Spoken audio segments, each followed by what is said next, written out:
So Nick Cannon pulled up to No Jumper and gave DoBoy and Moose Man a history lesson.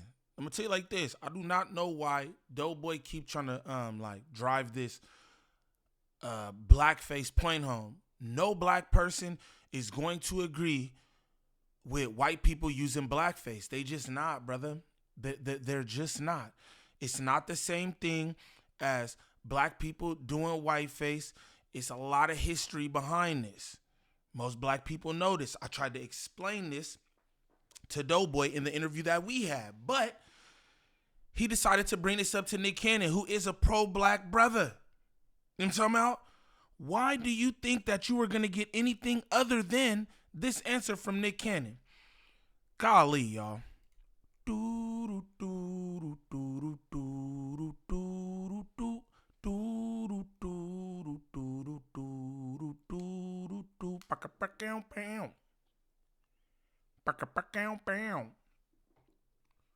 What's the righteous word? It's your boy Gangland Neem, aka Neiman, I before the E. Man, golly, I don't know, y'all. Remember that, and we back with another video. New video. Shout out all my good subs. Greatly appreciate y'all. You know it. You know it.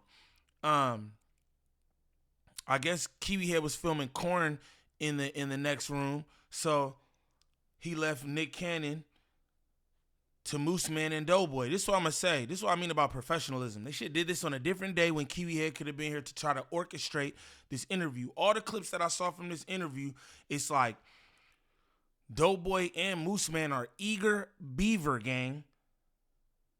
Niggas won't let nobody get a thought out. They gotta ask Nick Cannon a question, right? Then he answers the question. And I see DoBoy do this all the time. No offense to DoBoy or anything, but just from what I see in the clips and shit, I watch DoBoy all the time. Somebody saying something, he's like, yeah. You know what I'm saying? Like, bro, just let the nigga get the point out. You know what I mean? Everybody talk about bad podcasting, this, that, and the other. That's bad podcasting. Don't ask a nigga a question and then cut him off just so you can say whatever you want to say. Like, come on, man.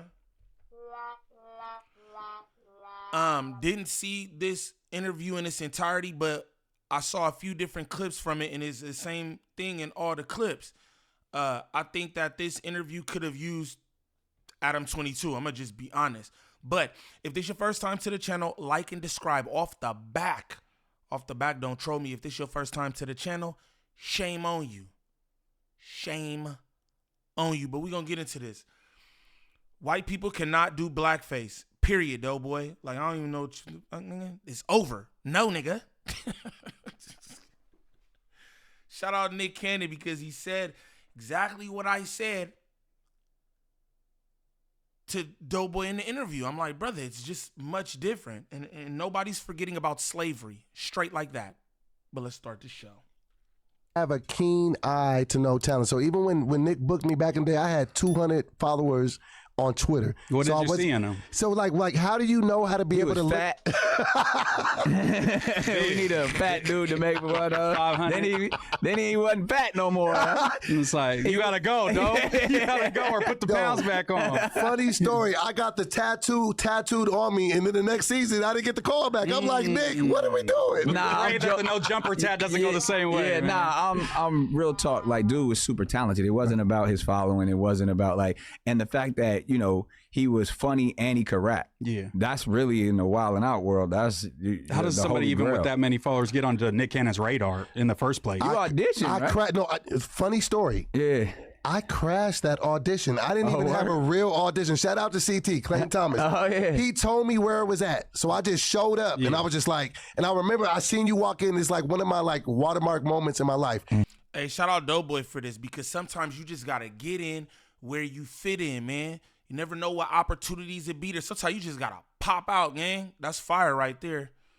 You came in, you had the blue Incredible hoodie with a big fat chain. I was just like, damn, man. And so it was like a whole thing in the thing. Like, it was a bunch of people. Yeah. And then I went up to, I forgot to one of the ladies. I was like, yo, I got an audition. She was looking on a list. My name was on the list. There, yeah. And so then like everything cleared out. And then there was just one moment where it was just like, all right, go ahead in there. You're just shot. And then I went in there and then I and then it Wild changed and my Out life. Walk On. Yeah. Okay, the Walk But I On. crashed that audition. I didn't have no manager. That's crazy. We didn't know agent. that. You didn't That's even know crazy. that. Yeah. Nah. Shout out to Clayton. He had a great audition, and then from that point on, because once you do that, there's a few more steps you got to get through. We call them workshops, and really you get to go against the current cast members and stuff. So you got to make it through certain multiple stages before you even touch that. He held his own, so it was on some fly and it was in a moment to where. Hey, I'm not gonna lie, Wild 'N Out seemed intimidating as bro. Just you in front of a live studio audience and you freestyling everything. It's nothing written. That shit's crazy. I could only imagine the process getting on the show, like your auditions and trials and all that. That's just wild. Because you had already had like 5 seasons of Wild 'N Out, and then it stopped for a little bit. And so I was part of like the reboot comeback, of resurgence. And so I felt like so much pressure, but then like he gave me the opportunity. Like this is the dude that discovered me, but I that's why. And everybody tells me I'm so much of a glazer because I'm a nice guy. That's the main topic we got to talk to you about. Let's talk about Nick. Yes, you are, gang. I see it now.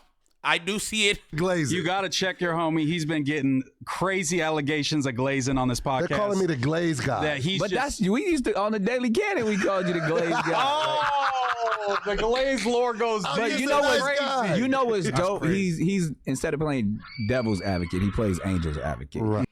Angel's advocate, that's cool, but glaze God is preposterous, gang. Whoa.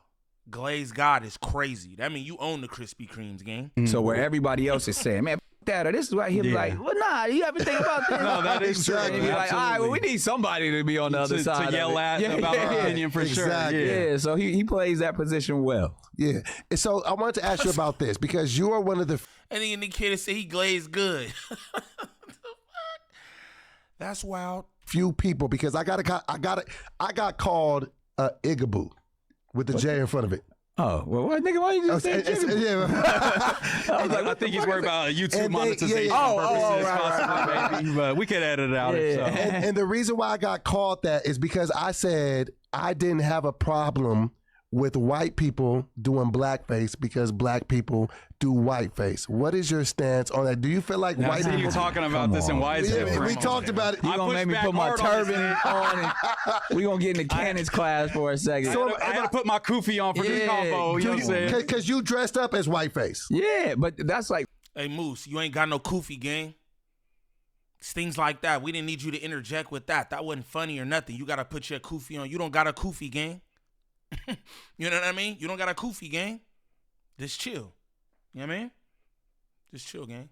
There's no such thing as whiteface. Thank you. Like, Facts. blackface was a real, like, detriment to our community in so many areas because, one, not only just on the surface that they were robbing of the culture and stealing our jobs, it was the fact that they was literally playing in our face, like portraying the negative shit.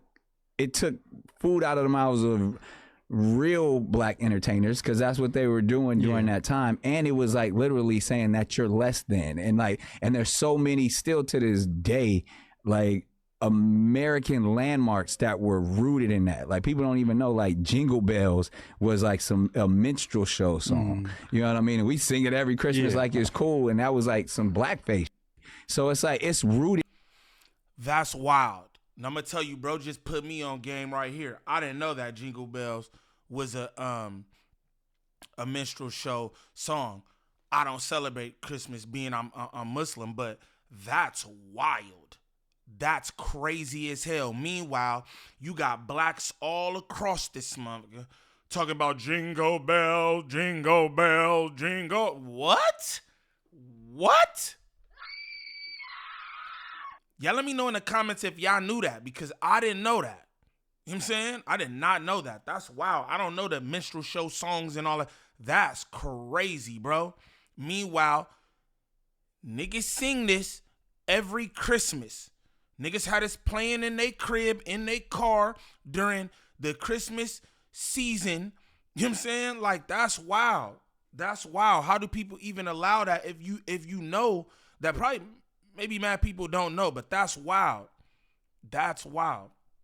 Like, what? I did not know that. And that's deeper, that was so oppressive that so now if you do that's and it's also because as I'm a comedian. It's first like when I see people imitating other people and they do it with class. Like I mean, they've been doing that on Mad TV, SNL, right? You know, Tropic Thunder, all of that like shit. A Will Ferrell roles and like stuff that. like that. Yeah. If it's funny, it go in. But then when you're literally when it becomes political and you actually like trying to do blackface, it's like spiteful. Like you dressing up as on Halloween, like that's Trudeau, the Canadian like Prime all of that Minister. stuff is crazy. But when we do it, we're not bringing no oppression to it. We're doing the same way that's like, yo, this is funny. Because there is no history behind white face. And again, this is the cold part about DoBoy's stance. Pardon me. This is the cold part about DoBoy's stance with this because, yo, maybe you might not be hip to the history of the minstrel show or black history as a whole or whatever, right?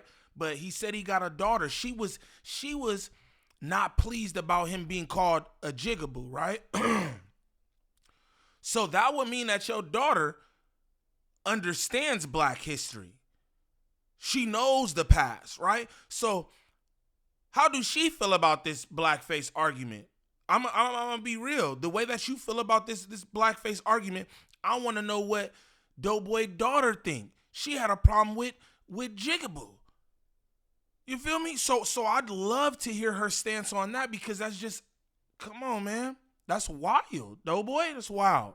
We're taking, you know, whether it's stereotypes or whatever, and then as comedians do, holding that mirror up to society. But when you bring, you know, a century of oppression along with something, and you just say, I don't care. That's like, nah, we got problems. And he was even getting on me about it because my thing is this. 100 years has passed. He wants to move past the type of no. That's like you can't move past any of that stuff. Can you move past slavery? That was gonna be my next. No, like because like if they start. If we were the dominant and no longer oppressed, there still wasn't 80% of the prisons is filled with us. And this is exactly what I told DoBoy in that interview we did. It's exactly what I told him. He tried to tell us we gotta get over it. Even though nobody else is over their oppression, everybody else has received their reparations. We gotta get over it. We always gotta be the bigger people. We so sensitive. We so this, like that shit is crazy. And I think that type of mindset from a black man is like dangerous, bro. Me personally, I think that's dangerous. We can never forget what happened to us. We can never forget what happened to us because it's the thing when you forget things like that, you leave the window for them happening again. Now I'm not saying he's gonna put us on boats and do the whole thing, but I'm just saying we cannot forget things like that, bro. Like, come on, doggy. You know what I mean? Like, then, okay, we can get past it. If y'all gave us some reparations, y'all can put all the blackface on y'all want to. So you feel like it's not cool for white people to do the because they haven't done enough. I literally told DoBoy that. Maybe if we get some reparations and things equal out a bit, right? Maybe you could do blackface. You know what I'm saying? But we don't got nothing. Nothing, I tell you. Enough to make right to have that. Once they start putting once they start putting those labels on it. Like when Jimmy Kimmel did it, I didn't think that was blackface. Right. When Jimmy Fallon did it, all the damn Jimmys did it. Or Robert Downey Jr. Yeah, well, that Tropic wasn't Thunder. blackface. And the fact that they were holding the mirror up to society, that's what they were talking about. That was the commentary. It was him being goofy for even thinking he could do blackface. Yeah, that was and he did it so well. But like what that movie was saying, it was like that people just be playing roles to try to get awards and stuff. Yeah. And he was the crazy thing. Robert Downey Jr. was playing an Australian, playing. Like that's so in that was it was, I mean, I saw what they were attempting to do because that when you have that level of brilliance and that level of skill in comedy, you gonna get away with anything because that's where you gotta salute anybody who's willing to do it. It still ain't cool. Like it's even how I feel like I think certain comedians shouldn't be able to say certain things. Right. But if you saying it with your chest, that's when you a great comic. That's when you're taking the risk. Right. Like Lenny Bruce wasn't supposed to say none of the stuff he said. George Carlin wasn't supposed to say none of the stuff he said. Louis C.K. Yeah, Richard Pryor, like, that's when I'm like, okay, I'm gonna pay attention. Like, kind of opens your mind. Dave Chappelle is the greatest. Moose man, let the man get his thoughts out, bro. You sitting over there in Kiwi Head seat like you Kiwi Head. You always want the center stage. Again, it's nothing against Moose man, right? But I do commentary on the content. Like, come on, bro. This is what I was telling y'all about. Niggas trying to finish niggas' sentences, interject. Like, yo, let the man get his thoughts out, right? It's a black man giving y'all a history lesson on some shit. Look, hey, Moose man, if you know this shit, cool. Kick back and let him school DoBoy. This is the cold part about it, too. DoBoy, where's the pushback? I don't hear DoBoy saying nothing. If this is your stance, defend your stance. I'm just saying. I don't know if that's part of, you know what I'm saying, him liking Nick Cannon super, or I don't know what that is. But it's like, bro, argue your stance. You know what I'm saying? Stand up ever to do it. But now, you know, like, he get canceled every stand-up special. Right. And I feel like he's doing it on purpose to say, that's why I'm great. Yeah, I'm because I'm going to make y'all uncomfortable. I'm going to tell you, I'm going to show y'all what we doing, and y'all going to try to cancel me, but guess what? You can't. Yeah, I feel like you take that same approach at times for sure. I do. I ain't know. Hey, look, I'm just reacting, right? Shout out Moose Man, bro. Shout out Moose Man, because, again, this is just content. I don't have no problem with Moose Man. I have no problem with none of these fellas, right? When you look at Moose Man, right? And this is not just Nick Cannon. I find this with any piece of content that he's on No Jumper, minus maybe like news clips I see or whatever. But when he's doing the show with Adam and shit, you can literally see, like in this clip right here, you can literally see him like taking in deep breaths because he wants to say something every damn second. Every damn second. It's like he can't wait to say something. Brother, you on the camera, you got the spotlight. You know what I mean? You got it, bro. You don't gotta be so eager, bro. That's what I would say, eager, because I had another word for it, but I won't say that. But so eager, bro. You got the spotlight, bro. It's not gonna go anywhere. You know what I mean? It's like he always wanna say something. Pay attention. But shout out Moose Man again, bro. You feel me? I don't know if you watch what I do or nothing, but this is just critique. You feel me? Y'all up there on the big stage and all that. You know what I mean? You want to be the best podcaster, right? And the best podcaster is not just always trying to say something like, let a nigga get the point out. The first break there is in something, he go right in. You don't even know if the nigga Nick Cannon was taking a breath or, you know what I'm saying? And he, like, golly. That must be exhausted, just always being on your toes, sitting down. Like, damn, my boy. Dave level, but I absolutely do. I try to push the envelope all the time. Because you said he had a big influence. I was like your big homie coming up and stuff. I didn't know that you guys had that connection. Yeah, since I was 15. So if you saw Jake Paul do some it's not going to be funny. That's what I said. I said so if it's not funny, it's like only, spiteful type not of only, shit. now you're only doing it. Disrespectful. Yeah, you're only doing it because you feel away. Yeah. Right. You know what I mean? And you want to get all that off. Yeah. But when like Dave did it and all these dudes were doing it, I didn't see a lot of backlash, but I know that you said when you did it, you did get like canceled. What do you think the difference was? The Connor Smallnut. Look, that's on ABC News. Hey, pull that. Play that real quick. 20 million subscribers right there. And that's like, I had to go sit down with George Stephanopoulos, whatever dude name. Why do you think that they got so outraged over you when they, you know, we didn't hear about white chicks, we didn't hear about the Dave Chappelle racial draft? I think like, I'm one of them people. I'm those like a controversial figure that like even if I just say anything, they're gonna be like, because you know what? They expect me to be so clean cut. That's what I think. Because of the America's Got Talent and the Masked Singers and Nickelodeon. Just being on TV. This nigga got 12 kids and 12 girlfriends.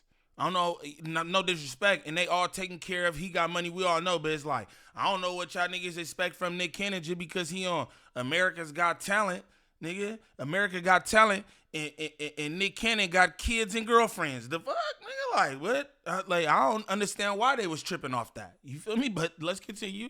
Right. Yeah, so then when they see me do something that's, you know, a little off brand. They're like, what is he doing? This isn't our guy that we co-signed. You know, and then I had a lot, you know, it was a lot of symposiums and conversations that I had to have, but at the end of the day, they didn't have a leg to stand on because they was like, well, why do you get to do whiteface? I was like, first of all, whiteface is some mountains in freaking New York. Yeah. Like there's you guys are making words up. Whiteface is not a thing. Yeah. So whiteface isn't a thing to you. It was never used to oppress anybody. That's I think the whole conversation. You know what I'm saying?